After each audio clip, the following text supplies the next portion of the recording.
up a seat to the bar and join us for another episode of McAnally's Pubcast, a podcast exploring the fun and fantastical mind of Jim Butcher's The Dresden Files series. Hosts Tansen, Jess, and Maggie bring you another round of literary analysis on this immense, immersive, and colorful environment inhabited by Harry Dresden, the world's only licensed private investigator and professional wizard. Join an active and engaged community of new and die-hard dedicated fans focused on the fabulous themes, theories, characters, context, lore, and more. This is McAnally's Dresden Files Pubcast, brought to you by Free Flow Rambling. Conjure by it at your own risk.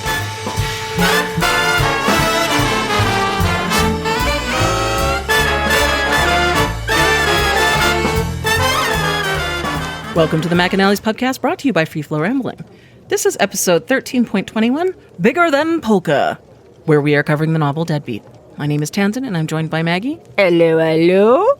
And Jess.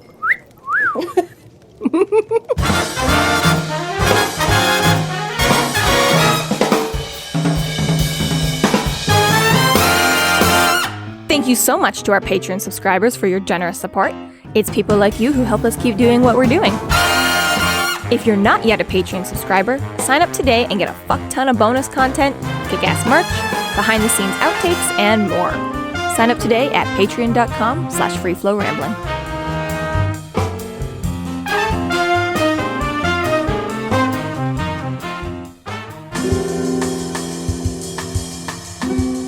Chapter 26. Harry, Thomas, and Butters make a plan on how to deal with the heirs of Kemmler over birthday pancakes.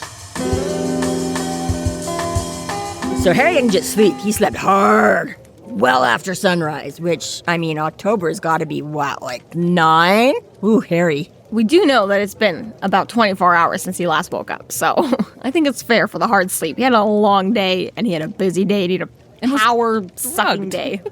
And then got drugged, yeah.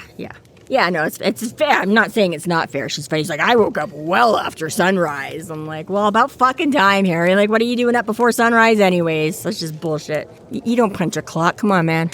Yeah, crime doesn't sleep. Crime doesn't sleep. Neither does Dresden. So Harry hears that the mysterious power outage is still going on, and not only that, but there's other issues, such as phones and engines are having issues as well. The seeds of chaos are officially sown. Right. And the explanation so far, sunspots or an elaborate EMP Halloween prank. Like, my God, right. That's beyond elaborate. Severely elaborate. Sunspot. Like, who's got like an EMP device anyways? Like, I don't know, some fucking 12-year-old that built in his basement off the internet, because, you know, that young Sheldon is out there somewhere and he's done it, and just so happened he happened just to... don't want you to know. Yeah. I do like that Murphy has this hand-powered radio crank old-timey thing somewhere that Thomas has managed to find and pull out, though. Right, so is this Murphy... got one at the top of the steps. But is this like Murphy survivalist, apocalyptic cop readiness, or is this like Grandma's house? So along with the doily, she still has Grandma's old like hand That radio. is potential. I thought it was a battery-powered one, which could be like any, like at the time, anyone's tape deck kind of thing, right? But it's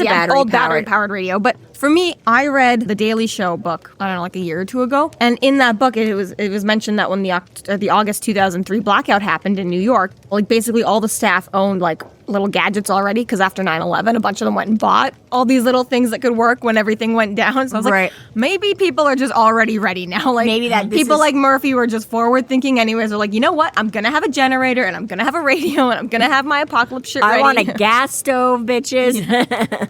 Well, you know, a lot of people that are like military trained, and I'm assuming a lot of also police trained will have preparations for like a 72-hour go bag at least. Potentially, yeah. Right, like that's what I mean. It could very easily be exactly that. Just Murphy and her cop survivalist, whatever, just is like, oh yeah, these are the things you have on hand, or exactly. It just could be also. I do like the theory as well that old grandma's house too. Yeah, right. Just kept the doilies. I got this radio here somewhere. Who the fuck knows? Whatever.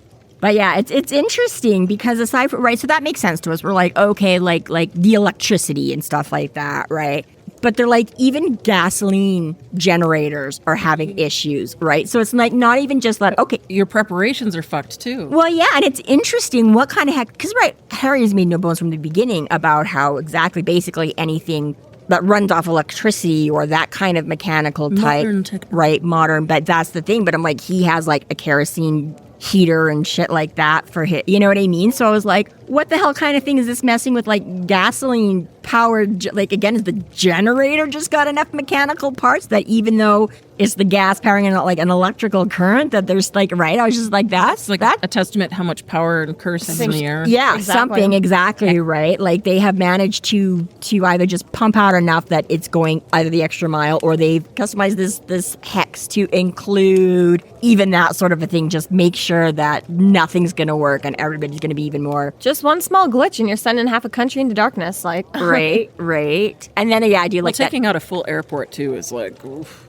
Well, that too, they make a point about that a lot too, right? That why, I mean, much like Sunnydale had an excuse to attracting all the monsters because they had a hellmouth, right? It's like Chicago has a reason to attract all the monsters because they're a major hub and a major byway and a nexus, and right? And part of that, even like you say, is not just the magical ways crossing points, but you know, O'Hare is a big international crossover point. So yeah, right, you take out the airport and you're like, you're right, it's not just going to be the kind of in around, it's now everywhere those things are coming and going to. It's sort of that life imitates art, but it's like, yeah, all the monsters just also think this is a naturally good point to put things. Yeah. Really convenient center of the continent.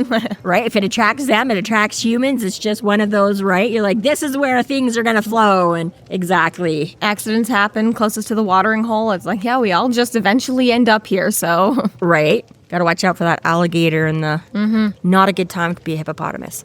I think a hippopotamus is going to take an I don't know alligator. why I picked Not hippopotamus. a good, yeah, I don't know. A gazelle. Gazelle, sure. I don't know why I was picturing like a hippopotamus standing and drinking from the, I don't know. I stopped paying attention for like a fraction of and things got fucking weird. We're at the zoo now, Tanzan. Okay. Oh no, you know what no, that's how the elephant got his trunk. It's not a hippopotamus, it's an elephant. Because they used to have little short, stubby, no, it's like not the, well, maybe a joke, but like the Rudyard Kipling, right? How the leopard got its spots, one of those kinds of things. But yeah, they used to have a little short, and then I think he was drinking, and then like, an alligator or something, or crocodile or whatever they have, where the and then it like stretched and pulled, and that's why elephants have a big long trunk thingy. Scientific fact, folks. Absolutely, you heard it here first. 100 years later.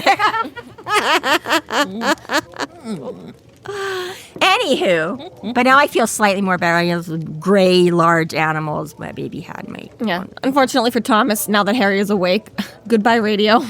Yeah, well, yes and no, probably doesn't help it. You're right, but he has said already that out of like 20 minutes, he only got 5. So, I don't know if we can blame this specifically on. I'm blaming Harry. Could be. But either Thomas's cooking skills have improved slightly, or it really is just his lack of experience with the fire stove because he's making pancakes. I can attest to you that if you have zero cooking experience, you can make pancakes, okay? Okay. I actually burn pancakes on the regular because I don't make them enough. About the only thing I ever made as a child living at home was That's pancakes. true. You were the all I ever made, pancakes.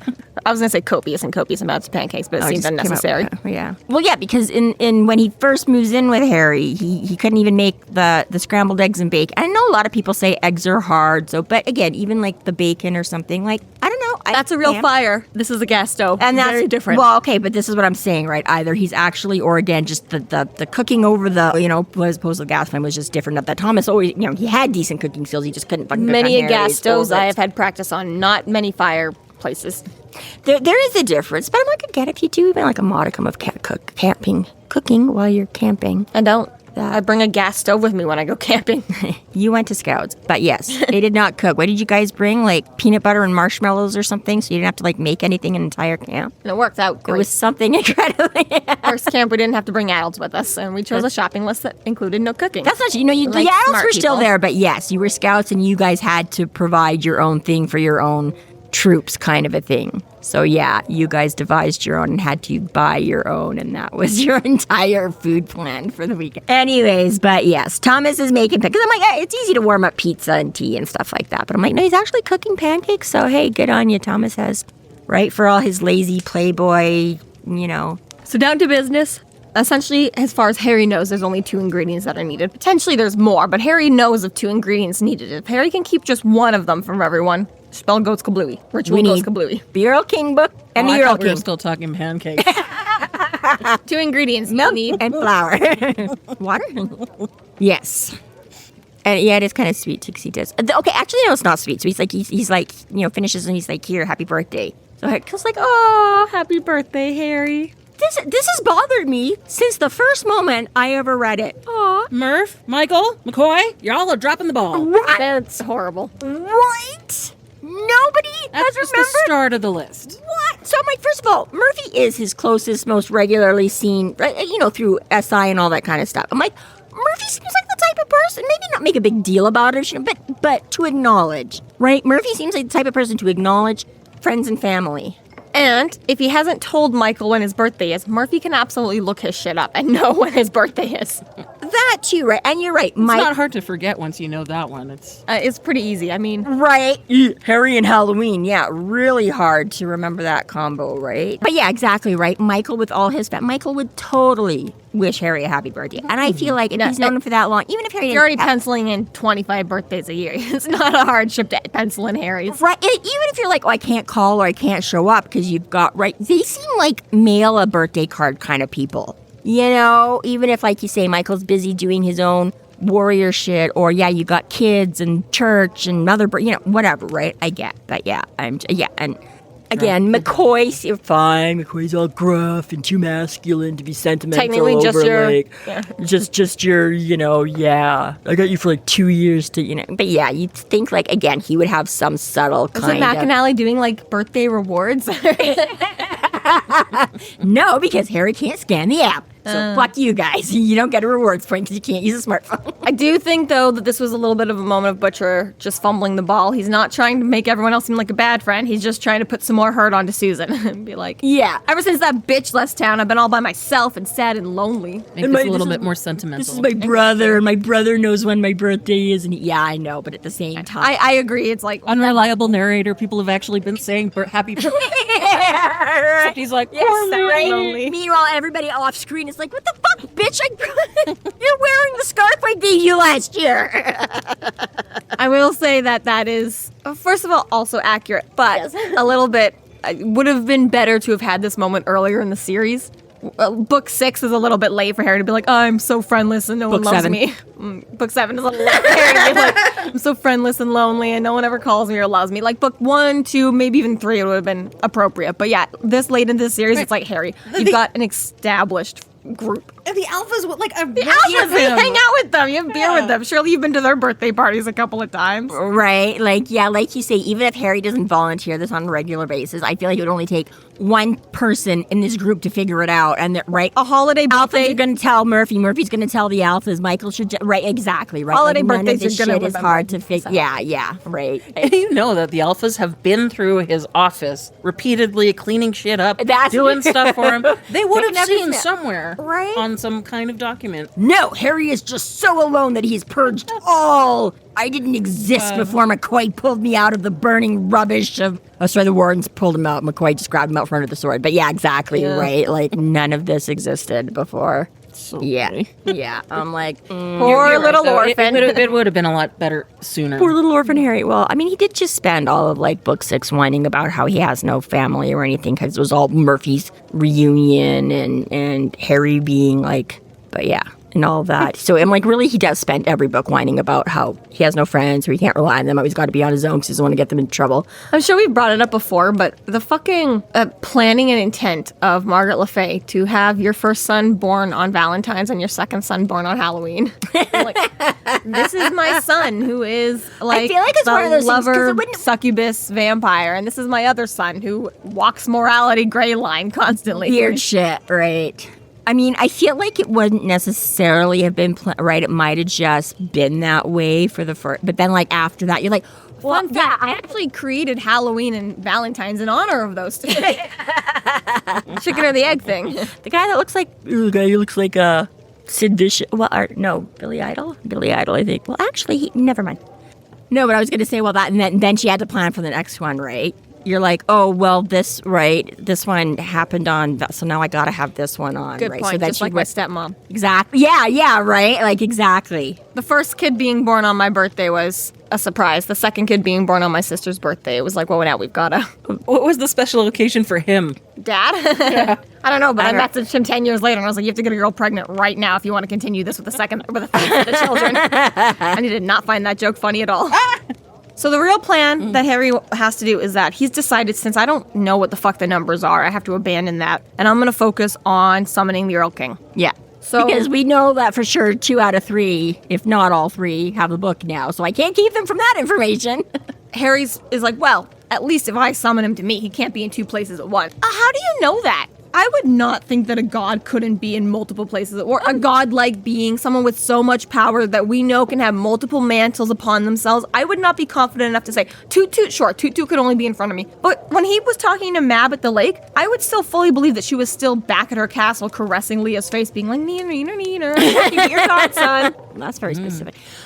Yes, so yeah, I was going to say, yeah, they're not necessarily gods, but yeah, God, like they are up there. But I think it might be slightly, like, again, they are not quite fully omniscient, be everywhere, right? I mean, that's why Mab has her spies. She can have eyes and ears everywhere, but she herself can't necessarily be anywhere. But what about we met the mothers? Plus, yeah. They seem to be a little bit less people and more concepts for a lot of their power, distinguishability. But this is the thing, but when he calls them, that I think might be a little, right? Again, you might be able to, it's like a concentration spell or something, right? You can have 2 or 3 until somebody does, right? But if you're like, no, here, that's going to wipe out all your other stuff or whatever, Oh yeah, right? guys, just everything is a D&D metaphor from now on, okay? Now you get it. Because there wasn't before. But now we can include one more person. We've By the way, speaking of D&D, I've learned so much about Jess yesterday. Oh no. The whole mathing thing. For somebody who doesn't math, boy, did you come over and math the hell out of my character page. She's like, it's this. Oh, okay. It is between a -4 to a +4. Yes, within the digit range, I'm good to go. I'm still counting them. Counting on my fingers, like, okay, divide by 2. It's because she doesn't have to math it anymore. She just more memorization. She has it all right? It's like memorizing your multiplication table or whatever, right? She just know that if you rolled a 13, pattern recognition. That's on. Yeah. I feel that. Yeah. That's how I play crib now. And you can tell when I can't remember my patterns because I'm like counting the dots on the cards. Right. But yeah, so I figure it's kind of like that. Like, I don't know that they necessarily, right? But I think, yeah, you kind of call someone and bind someone a little bit. I'm not saying like you're wrong. I feel like maybe this is a thing too where he said it. So, forget anything that happened in the last 6 books previous. But for this case, I'm going to call this guy up and trap him so he cannot be anywhere else doing anything else. At the very least, it would definitely minimize, like if he's got a chunk of his power, say, that might be enough to sort of minimize it, right? In theory, even if you want to say he can be in more than one place at a time. I just feel like it's very overzealous of Harry to be very confident in this and being like, as long as I take him to me, we're good. I just feel like, if something is bigger and stronger than you, it's not fair enough to be like, well, I've downloaded their stats and I'm good to go. This is Harry, like from the last chapter, where he's like, Thomas is too pretty to die, and I'm too stubborn to die, and Polka will never die. And Butters is like, what if they wrecked your car? And Harry's like, shut up, we're not going to think about that.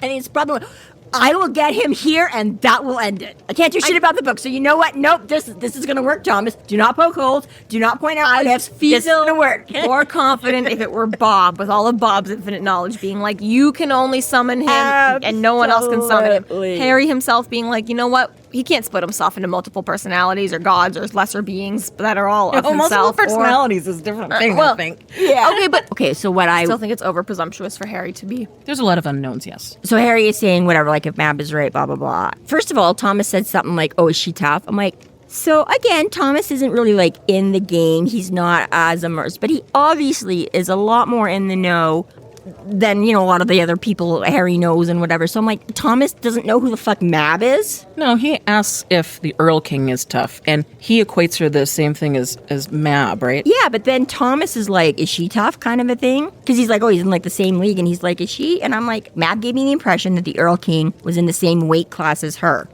And he's like, she tough? And he's like, beyond the pale. He's like, right. So you can't kill the Earl King, what, right? So, I mean, again, maybe he was just sort of verifying it with like, and she's not, but the way, again, it makes it came across kind of like, and she's tough, right? Like, he's not 100% sure. I'm like, how do you haven't heard of Mab? You don't know she's like the queen of, like, you don't know that. Like, yeah, that's also weird. I feel like you should have it, like, in passing or something like that. More suspicious. Like, who hasn't heard of the Queen of England or the King? You know what I mean? I'm like, you might not really know who it is right now or this or that, but, everybody knows there's still a queen. You know what I mean? I could partially see Papa Wraith being, well, I'm going to kill you soon anyway, so you learning political designations doesn't matter to me. Or also, I don't want you creating allies with other supernatural things. Maybe, so but I feel my like daughters can go out and make allyships on my behalf, but my son's fucking no way are you allowed to meet and know anyone. But I don't really buy into that. I think maybe either A, Thomas is bullshitting and just, I don't know, for some reason playing the fool, or B, straight up has just been like, I'm a party guy, I don't give a fuck, I don't need to learn anything. Or C, Butcher just kind of didn't have his lore mapped out at that point. Yeah, I mean, it's not like a massive thing, but it was just one of those things that kind of snagged on me that I'm like, I feel like... And I kind of see it as like I don't know why the White Court would have really any interest in the Fae. No, not so much. Unless it benefits them, like... You think they all know about each other. But that's what I mean, right? Like, Americans have fuck all to do with the monarchy, but they've heard of it, and they know who the King of England is now or whatever, or, for the last 50 years, who was the Queen, you know what I mean? They've heard of that, right? They might not be able to tell you what her given name is or something like that, right? But they are aware of that, right? And that she has some kind of power to do something, because people still talk about her, and shit that happens with them is all over the tabloids and the news. And especially Mab, who wrote the Accords, which all supernatural are supposed to be aware of. Right? I mean, pretty much, yeah. You should know the person who wrote the laws, I guess. Yeah, that's all kind of a thing, right? I'm like, yeah, he might not be as politically savvy as, say, his sisters or whatever, not give a shit, you know what I mean? The same thing, I'm like, I'm not particularly politically savvy, but I'm like, I've heard of the president, or I've heard of the, Although, to be fair, I guess I don't know who wrote our Charter of Rights and Freedoms. Probably Sir John A. Macdonald was there, but I couldn't have been sure for one of them. Well, I guess that's fair, too. But, see, the difference is, though, he's like, probably, like, I'm people are still around, though, you know? Like, ours are. But that's what I mean, though, is Thomas be like, I might know who the white vampire who was our delegation for that, but I don't know anyone else who was there. Is he necessarily saying that he doesn't know who she is, or he just doesn't know how strong she is? This is another thing. It might also just be like, in your personal experience, how strong is she? Not, is she strong? Does she exist? But like, from you having spoken to her in person and gone up to war with her, is she? Well, and I get either. I took it more as an experience thing, because he doesn't know, he's never met her, he doesn't know how. Okay, well, how much power she's either got. way, I'm sort of equating it as one of the same. Not that he doesn't necessarily know who she is at all, but again, that's what I mean. That I would assume if you know Mab is the queen of the fairies, you know she's powerful, kind of a thing, right? Like that's all. Like obviously you have to be. But maybe Queen is just kind of like a figurehead, and she actually doesn't have any power whatsoever. She's being puppeted by Lloyd. People talk, Harry. It's like, I don't know. I've never had an arm wrestle with her before. So then we get the most insane we get the most insane change in direction from Harry, who has decided that he's going to bring the White Council in after all. Which is weird. We've had a lot of problems thus far. The Harry's like, who gives a fuck about those guys? I'll figure it out myself. So for Harry to be like, this one is too big for me. I must bring my mortal enemies here to help me. Well, and it's because it's good that he, like, number one, sees that it's Murphy would have his head if he, like, compromised everything just to save her career. Yeah. Bad. He's like, ultimately, this is not if it's coming down to the stakes being this big, yeah. But it's like a trolley problem. But it's nice that he's like, there's a loophole here, I think. I think we can involve the Wizard Council because it's going after these guys. It's not actually the book. Essentially, he's like, as long as I still get the book to Mavra, she's good. And I'm like, it makes everything Mavra said in that first bit just, I don't know, totally useless. It's just like, why even put the parameters of don't tell anyone that I want you to do this for me the way she did, instead of when she could have just been like, don't tell anyone we're working together, and like left it at that. Instead she's like, if you involve anyone in this, you're dead. Murphy's dead. I'll fucking ruin all your lives. And Harry's like, oh my god, okay. Yeah, but you can't, I mean, in general, right, if this is somebody you don't like and you want to fuck with, you're going to make it as difficult for them as possible, I suppose. You know what I mean? She's commissioning him. It's not like she just showed up and she's like, I'm going to kill your friend. And she's like, I actively want something from you, and here's the leverage to make you do it for me. I still want you to accomplish it. I don't want you to not accomplish it because I'd rather be a dick to you. And quite a bit of it that's like she's fighting against herself with that. There's quite a bit about it that is really like she's just intentionally obtuse. Like you could look at it in so many different ways, which we have. It just seems like she's fighting against herself. Well, and that is like I remember we did have that discussion at that point and being like, you want him to find it? Why are you stopping him from asking anybody where it Harry is? Right? just like doesn't listen to it anyway. Especially Harry being like, you know what? I'm gonna do it my way. I don't even care about your parameters anymore. I'm gonna do what I want to do anyways, which makes it even more funny. That was like, why did Butcher even put them in the first place anyways if your character was gonna be like, I don't care. I mean, it did give him a little bit of that, right? He didn't immediately be like, okay, I'm gonna go do that, right? Slowed him down. It slowed him down for a bit, right? Now that he's had more time to think, right? I mean, same thing, right? When somebody takes you by surprise or somebody that you are a little bit intimidated by and all of a sudden they're like, blah, blah, blah, and you're like, oh shit, and then you're like, wait a minute, no, you can wait, that makes no sense, right? But at the time when your boss is just like, and you're like, oh, right? It's like, why did you do this? And you cannot think for the life of you. And then like 10 minutes after they leave and you've calmed down, you're like, oh, because that was the day that Judy was right, you know? You're like, but yeah, I don't know, right? It's just, there's some of that. I gave him a reason to slow him down a bit. It gave him a reason to think more about it. Essentially the same as all books have started. His low stakes problem is quickly trumped by a higher stakes problem. And it's like, oh yeah, I'm not just trying to stop people on this porn steps thing from being cursed. Porn set? Yeah. From being weirdly murdered. I'm fighting, Lord of the White Court vampire. I don't care about these small potatoes. I got bigger things to worry. I get all that, but I don't know. It just seems a little bit funny to me. Even now that we've talked about it a million times later for Harry to just be like, fuck it all. I'm doing whatever I want. It is a bit. Well, because I feel like even when he first, goes to Thomas as like this, I'm like, I think Thomas is even like, well, would Murphy want that or whatever, And Harry's a little bit like, yeah, I can't, I got to try and, you know what I mean? Right? So it's like Thomas was already like, well, Murphy would say this is bullshit. He's like, no, I'm not ready yet. But yeah, now he's like, okay, now I'm pushed to that because now I'm ready to cross that line and be like, Yep. For good or bad. I don't know. But yep, there he has it. So, sorry, Thomas. No one can know that we're brothers. You must leave immediately. They can't really know that we're friends, because that's going to cause problems. He's got a valid point. Both of them will be totally taken advantage of. Yeah, we're kind of supposed to be at war, so people aren't going to get why we're buddies. And if we are, me against you, you against me. This will happen in a couple of chapters from now, too. But the amount of times that Harry, seems to be totally not thinking about the war, not involved in the war, not aware of the war. And I'm like, you started this. Again, problems right now, okay? You started the war, though. The fact that you're not ever on the front lines fighting for a war that you started. The fact that you just play and hang out buddy-buddy with so many vampires all the time. Like, you don't give a fuck that you started a war with them. It's just like, if I was Morgan and I was still following Harry around, I'd be like, this motherfucker. And I feel like I feel like this is going to cause some problems for Harry in a bit. I feel like eventually they're going to be, why the fuck isn't this fucker on the front lines when he started this? I feel like, at some point somebody's going to want to make Harry answer for that. It's very funny the amount of times everyone's like, well, you know what happened latest in the war? And he's like, no. But he's not the political ambassador. He's not exactly. Ambassador that God is not even sort of, but exactly right. That he's like, well, I did kind of cause all of this, but I'm not really, I'm like, again, right? Not who, Morgan's not like, well, I want Harry to step up and defend me, right? He's going to be like, hey, fuck off. Just, I'll take care of this, you useless piece of shit. Yes, it's your fault, but you can't do it, Yeah, no, I know it is a little bit funny that he hasn't been. Although, as we say that, you got to go hide. And Thomas is, I get it. Like, Thomas even still kind of is like, okay, fine, I get it. But Harry's all like, okay, I'm going to go. And he's all like, I'm just going to sit here and twiddle my thumbs. Be useless. I'm not going to do anything. And he's like, well, actually, I still need to figure this shit out. Because, while he figured out he needs to call the Earl King, he doesn't know how to. So they have to figure that out. Meanwhile, here comes Butters back from his walk. And this is interesting too, because Thomas is like, well, he's just going to fucking flake out now. Like, why the fuck would he? And Harry's like, he might, but I don't know. And sure enough, Butters is like, when given the opportunity. Yeah. He is given the option. It was... Yeah, because he's like, I think everything's, like, I can't say for sure, but I think it's calm down. I don't think anybody's coming after you. And he's like, of course I want to go home. He's like, okay, but... Butters, you should know by now. There's like, don't wait for the but. Butters just, I'm going home. Bye, guys.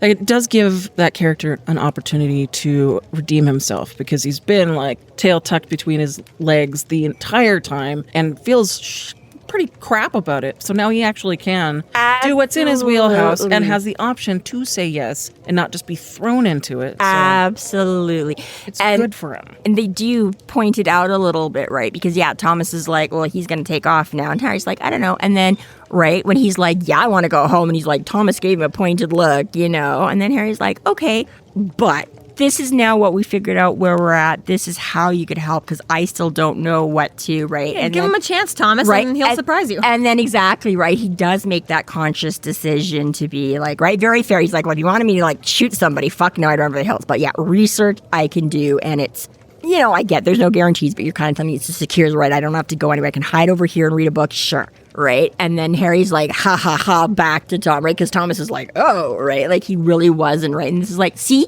Harry's like, this is what I told you. You got to face your fears. You got to stand up. You got to give him a chance. Yeah. When it was all flying around him and he was just thrown into it and had no time to, like, adjust or assimilate, right?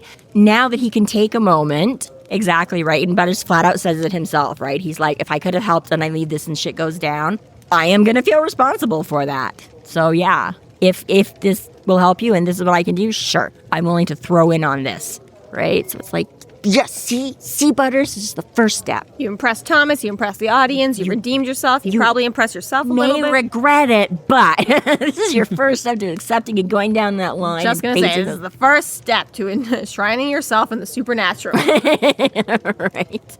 You should have just sign on to help Harry one time. Right. Gateway drug. Just once, completely. So, next thing is Butters is automatically into this whole, all right, well, let's problem solve now. What do you know? What do we need to know? What are we aiming for? And Harry's like, I don't fucking know. And Butters is like, you read the book, dude. Like, pull it up. And Harry's like, I know, but I read a lot of things. I've been running around. And, well, it sure would be great if you had if you had a what? It sure would be great if you had a photogenic memory, Harry. Or an eidetic memory. Photographic. You might have a photogenic. I don't know what his brain looks like, but this would be great if you... Sure would be great if you had a... Photographic? Eidetic memory. Eidetic memory. Yeah. If you could recall what everything did you say? Huh? What? Who do we know that has one of those? Hey, wait a second. He's apparently also read the book. Ding, ding, ding, ding, ding. How fortuitous is that? Good job, Butters. You're earning your keep already. I had a note earlier in the chapter. It was like, if only they knew somebody who has a photographic memory. And then it came to the end of it. It was like, see? Every time. Oh, that's for you. Jumping back to just the one line, I just remembered that I was flipping back when he's first talking about it, and he says he's got to bring the council, and Thomas is all like, isn't that kind of dangerous for you? And he's like, well, not really, because, if they find out I'm doing it, they'll just kill me instantly, And he's like, don't you ever get tired of that from, like, your own people? And he's like, I'm acclimated. Kettle black. I'm not saying it's right. Like, I'm not saying it's coming from Thomas, too. Like, yeah, like your family is constantly trying to kill you. I was like, dude, really? But yeah, it was just sort of funny. It was like, brother, like brother. Yeah, right. I'm like, yeah, I'm used to it. Yeah. Okay, so and then the only last complaint I have is that he refuses to take Mouse with him because he's like, well, we're like, hold the leash. I'm like, yeah, Mouse is better trained than you are, right? Don't need a fucking leash. I was gonna say, I'm like, okay, because Mouse is still pretty new, we haven't yet gotten into him taking him a lot of places and things like that. But yeah, exactly. Even what we've seen so far, I was like, yeah, exactly. Mouse is like not, like he even said like I think it was when he's waiting for Murphy or something, he's like, oh, Mouse seems to know when to not like take a long time and just do his business and get done, right? So I'm like, okay, so he's even got, like the bathroom things. He doesn't fret around with that. I'm like, you walked into a graveyard. He wasn't taken off. He stayed by you the whole, like really exactly right. I'm like, yeah, it's funny. Like, what am I going to do? Hold on. Why reject Mouse though? You've got no good reason for it. Right. Why would Butcher give you this brand new toy and then you're going to leave it at home every day and be like, I don't need it. Right, like we've discussed with every other cool magical thing he's ever come up and then only used once because why do you have all these toys, Harry, and you never use them? But I'm like, this is where I would just like to say the umbilical works great, people. Hands free. The leash around your waist solves that problem. Works fantastic. And Mouse isn't going to be tugging you off your feet like Mr. would. Right?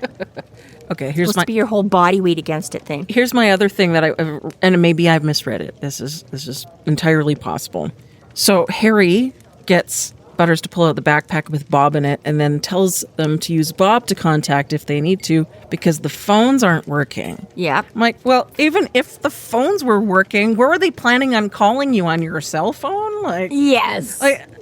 I'll stop at a 7-Eleven and call you and hope you have something. Yeah, right. Exactly. And I mean, we've seen Harry do that, but that's the thing. It's like Harry has to be the one to check in because he's got a phone, whoever. So exactly. It's like I suppose he might use his message service, but Sure, it would have been nice if you invested in those carrion pages back in book 1. apparently that's what Bob knows how to get a hold of me. Apparently Bob knows where the carrier pigeons are. Apparently. That was still one of the funniest. Us losing our minds over carrier pigeons. It's great. That's a good moment. But yes, no, I think, yeah, you are right. And again, I'm like, so we had that one blip in like book 3 where he set up Bob to contact him through the radios and stuff like that. So I don't know, maybe he's gonna like reincarnate that or something, and he'll be on like the car stereo. I don't know, right? But yeah, it's funny because he's virtually never said anything. Or exactly right. Is Bob gonna call up some like little pixie like toot or something and send him to go find him? Like, yeah, I'm like, this is very convenient. You haven't had this method otherwise. You could have been doing this otherwise. There are other times where you could have had Bob get a hold of you, and that would have been great. But no. But yeah, exactly right. So very quickly just hands the backpack off to Thomas and Butters and was like, figure it out on your own. Bob will be useful. Goodbye. Well, he alarming for Butters. Another heart attack because the backpack he grabbed is something. Butters is a medical examiner, okay? I think as a regular human, being handed a skull would be way more traumatizing. Yeah, because he knows what is in there. It's a skull. And it started to talk in there. Yeah, he's like, you got that, Bob? Yep, got it. What the fuck? Herr Commandant. Mm-hmm. You left him in a backpack all night, Harry? That's kind of rude. It's like a pet almost. Like, take him out. Let him breathe some fresh air. Look around. I mean, especially since it's not like you were like, oh, I had time. I'm like, you're giving him to, like, obviously Thomas already knows he existed, and obviously you have no problem pulling him out in front of Butters. So, yeah, you can stay silent all night long, too. I know, but you just know Bob's in there fuming. He's like, he didn't quit. Hello. He was like listening to them have like out of here. Pizza and tea and like plant, and he's like, I could help you here if you just right. But no, he's probably like sulking in the corner, like, you fucking forget about me. I'm not telling you what I know. yeah, right. I can't talk about it every day. Let me. And he's like, and just for that, Mouse should just. It doesn't make sense to not bring Mouse. Honestly, it doesn't make any sense at all. No. I don't think the hurt hand is a good enough excuse. But apparently it is. It is. And again, it's one of those, like Mavra's rules or whatever. It's just like, oops, right now we just need you not to take Mouse with you. Can't say why. Harry, you must be alone. You must be alone. Yeah. All the bad guy jump you if you're not alone. Even if he had, come up with something like, no, Mouse is going to stay and guard you or and do protect this you or protect guys, the house, or he, have him be like patrolling outside so he warns. You know what I mean? You could have been Mouth like, has like a sixth sense. Okay, necromantic magic. Right. You should have seen him in that cemetery, man. He knew ages before Mavra popped out of that grave, right? Like, so but yeah, that would have explained it to me a little bit better. Like, I would have been more accepting of that excuse, not just like I can't hold the leash, but you don't fucking need one. Yeah, right. Like, But hey, no smart dogs when we need you to be dumb, Harry. Right. Superpower aids when we need you to be at a disadvantage. We'll get it later on when Billy is like, but how would you know if you're crazy? It's like, the dog would surely alert to that. Yeah! They are trained for that. There are dogs that... This concludes our episode 13.21, Bigger Than Polka. Thank you for listening. You can find us online at freeflowrambling.com and McAnallys.ca. There we have links to our other podcasts, social media, and other fun tidbits. Please subscribe if you like what you're hearing, and please consider supporting us through Patreon to keep the magic alive and to see more content. We are Free Flow Rambling. Conjure by it at your own risk.